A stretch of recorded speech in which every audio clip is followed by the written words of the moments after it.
Olá, alunos do nono ano, vamos agora fazer a correção das atividades passadas na semana anterior. Peço que vocês abram a apostila na página 2 e acompanhem comigo. Iniciamos aqui o capítulo 3 com o tema A Poesia está em toda parte. Fiz a introdução do assunto com vocês e na página 3 li um texto que falava aí sobre a linguagem poética e em seguida começavam os exercícios de interpretação. Então, exercício 1. Segundo o texto, quais são as características da linguagem poética? A linguagem poética difere da linguagem prática utilizada no dia a dia. É singela, mais voltada aos sentimentos do que à razão objetiva. Com seus recursos, permite o avanço na evolução individual em todos os sentidos, do familiar ao social. Na página 4, com base no texto lido, você diria que a linguagem poética é diferente daquela usada na urgência do dia a dia? Justifique sua resposta. Uma resposta pessoal, mas nós já comentamos aí no exercício 1, né? Ela é totalmente diferente da linguagem do dia a dia, né? Do bate-papo, do diálogo, de uma conversa informal, né? Ela é uma linguagem poética, literária, carregada de figuras de linguagem, né? Então é bem diferente. Exercício 3. Você costuma ler poemas? Que autores desse gênero você conhece? Qual é o seu tema preferido? Também é bem pessoal, né? Mas eu vou citar alguns autores aqui que com certeza alguma coisa vocês já leram, né? Como Cecília Meirelles, Mário Quintana, Manuel Bandeira, entre outros. Exercício 4. Em sua opinião, quais motivos as pessoas têm para escrever poemas? Também é pessoal, né? Mas o poema é um gênero textual bem diferente. Ele é mais aí inspirador, né? Ele vem de inspirações, de sentimentos.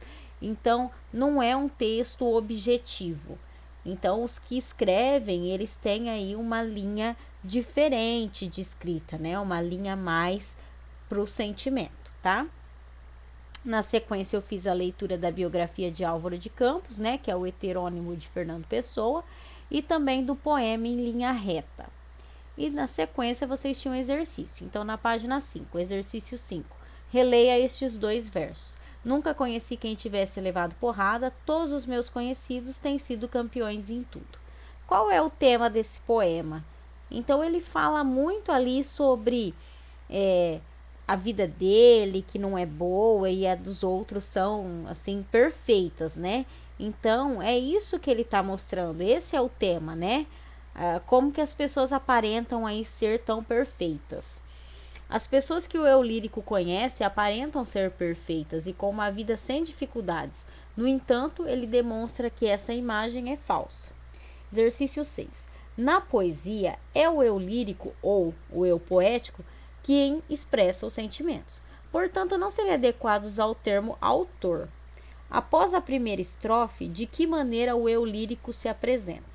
Então, a gente já viu aqui na afirmação que nem seria adequado chamar ele de autor, porque ele expressa seus próprios sentimentos, né? Então, ele é o eu lírico, ele é o eu poético, né? Então, a primeira estrofe, de que maneira o eu lírico se apresenta? Então, ele se apresenta listando o quê? Seus defeitos e suas vergonhas. Exercício 7. Que defeitos o eu lírico revela sobre si mesmo? Transcreva alguns versos do poema para responder à questão. Aqui eu vou dar uma sugestão, mas tem muito outros versos lá que descreve seus defeitos, tá? Então, aqui, ó, sugestão. E eu tantas vezes reles, tantas vezes porco, tantas vezes vil. Eu tantas vezes irrespondivelmente parasita, indesculpavelmente sujo. Eu que tantas vezes não tenho tido paciência para tomar banho. Exercício 8. Em contraposição ao mundo que o cerca, o que o eu lírico busca? Justifique sua resposta com exemplos. Então, o eu lírico procura alguém que seja humano, com falhas e acertos, ou seja, a voz humana. Então, os trechos que justificam. Quem me dera ouvir de alguém a voz humana, que confessasse não um pecado, mas uma infâmia, que contasse não uma violência, mas uma cobardia. Exercício 9. O eu lírico dialoga com o leitor em tom de desafio e provocação. Observe estes versos. Então, eu fiz a leitura dos versos para vocês, né? E aí, então, qual é o objetivo dessa provocação?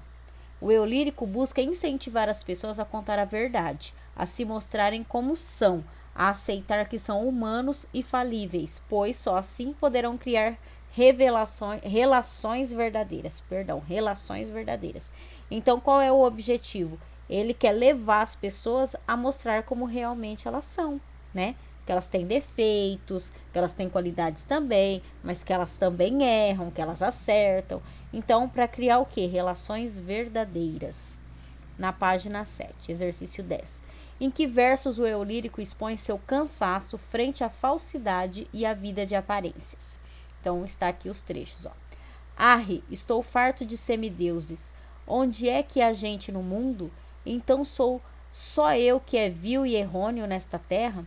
Poderão as mulheres não os terem amado? Podem ter sido traídos, mas ridículos? Nunca. Exercício 11. A repetição de certas palavras colabora para a sonoridade do poema. Reescreva os versos a seguir, evitando a repetição do termo em destaque. Então, o que está em destaque aqui é a palavrinha nunca. Vocês tinham que retirar, né, essas palavrinhas, pelo menos duas delas. Então, a minha sugestão aqui, ó. Nunca teve um ato ridículo ou sofreu enxovalho, nem foi senão príncipe, todos eles príncipes na vida. Então, tirei aí 2 nuncas. Então, agora o exercício B. No entanto, essa repetição é importante, porque a repetição da palavra nunca nos versos representados intensifica a negação e auxilia na construção da sonoridade, que é própria do gênero poema. Então, os poemas, eles têm essa sonoridade, e essa repetição ajuda isso, né? E no caso aqui ele fala, né, que intensificou essa negação. Nunca teve, nunca sofreu, nunca foi. Então, aumenta, intensifica a negação. Exercício 12. Releia estes versos. Eu fiz a leitura para vocês, depois vocês tinham que identificar a repetição presente nesses versos. Então, a repetição era eu que tenho, tá? A do quarto verso aí, que é só eu que, também entra, né? Porque só está sem o verbo, mas repete o eu que, tá? Transcreva do poema outro exemplo de anáfora, outro exemplo dessa repetição.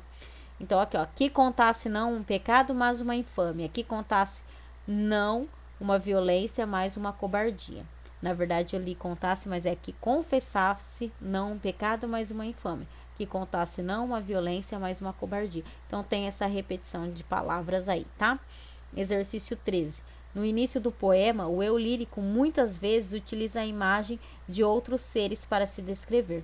Quais são esses seres? Então, ele usa o porco e o parasita. Ele se compara a esses seres. Então, vocês tinham até esse exercício para estar realizando. Deixe a apostila em ordem, faça as correções necessárias, ok? E até a próxima aula. Tchau, tchau.